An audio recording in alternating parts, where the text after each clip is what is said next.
Okay, so today is day 3. Actually, day 21, sorry. So I had one hatch this morning, which was a dark Brahma, and I'll show you her in a bit. Um, I took her out after she dried because she started getting all over the eggs, and of course, this incubator is a little smaller for doing, standing the eggs up. So she was getting kind of stuck up here, and she ended up in here, and she was sitting in there for a little bit. But all of the eggs have pipped, and you might hear her chirping because she's in the box next to me. But I'll show you her in a second. So there's a pip there in the corner. There's one right there. That one is currently poking its beak out. I can actually see its little beak. You see it moving? So all of these pipped last night. So they've been sitting here for a good 12 hours. And this one on this side pipped also. You can see it right there. So currently had 6 eggs. Still waiting on 5.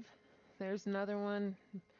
She's starting to zip now after she pipped. This one's been pipped for like, I'd say 12 hours. You saw it move. So that one's going to come out. And then this other one also pipped too. But just a pip, not a zip yet.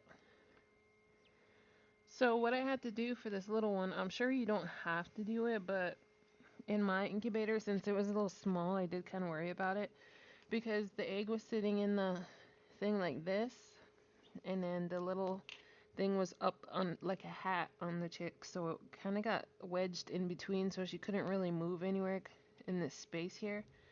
So as soon as she started opening like her shell almost all the way off, I did take her out and lay her down, and she hatched the rest of the way. But I can see the other ones. They all look like they're sitting upright, the ones that I can see. So we'll wait for those ones to come out. I'm going to keep an eye on them. And my humidity during lockdown was between 65, 70, 99 degrees. This is how I have my vent. And for this one, I know some people said I can't get my humidity up higher than 40 some or something.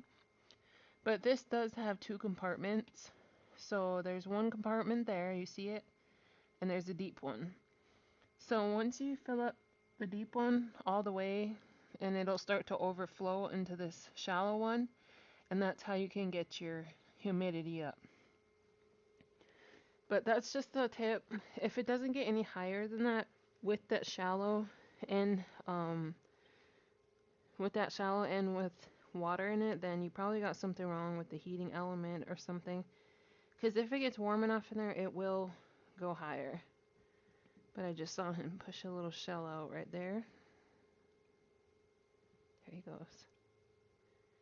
He might come out while we're here. So what I did with the eggs, like I mentioned before, left them in this carton, didn't turn them. And like I said, they all had saddled air cells. And I did get some feedback. Some people said to lay them down. Some people said to let them sit upright. So I just left them as is. In my honest opinion, I think when they're pipping like this, most of their egg yolk is absorbed. So I think it wouldn't be bad to lay them down so they can actually hatch normally. But I mean, this is my first time doing this way with this many, so I'm just gonna leave them like that and move them out to give them some room. So this morning, and she's in like this. This is a USPS box, and it's a medium size. I got my heating pad here. I got it on. I had it on 95, but it's on 90 now because the room is warming up. So I just have it laid like that. You see it's kind of in that little pocket there. She's got heat below her and above her, so it doesn't get too warm. And then I just put a little fleece here so she's not directly touching the heat, but she was chirping and everything, but now she calmed down. I think she's tired, finally getting some rest. But yeah, that's her right now. Alright, so I'm just doing the last update for this hatch. So currently 99 degrees, 65% humidity. And if you hear like kind of muffled, I am on the mic for the camera. So I got the buff laced on the left that hatched. She hatched about an hour ago. I'm just letting her dry off. And I have been removing them as they dry, which hasn't affected, as you can see, my last hatch here. So that one's still going. That's the silver partridge. So I got a buff laced, 2 buff laced, 2 goldens, and then 2 silvers. So sorry, I just kind of left their eggs here because I was like examining them and trying to see like how they absorbed everything since they were saddled.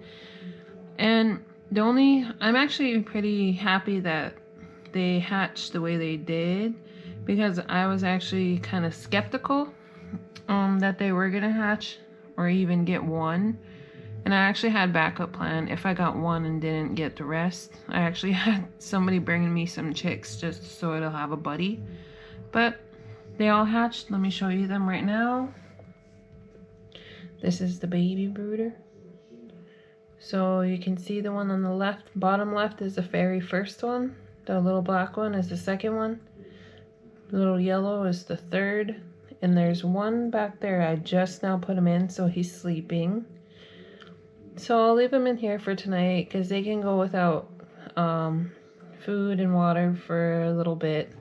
I don't like to leave them completely without food and water. So as soon as morning comes, I'm going to put them in the brooder, give them some chick feed and water, and they should do just fine. But yeah, I just wanted to show you that they did hatch and how I hatched it using the egg cartons. But if you guys have any questions or anything, let me know. Alright, thank you guys for watching this process. Thanks.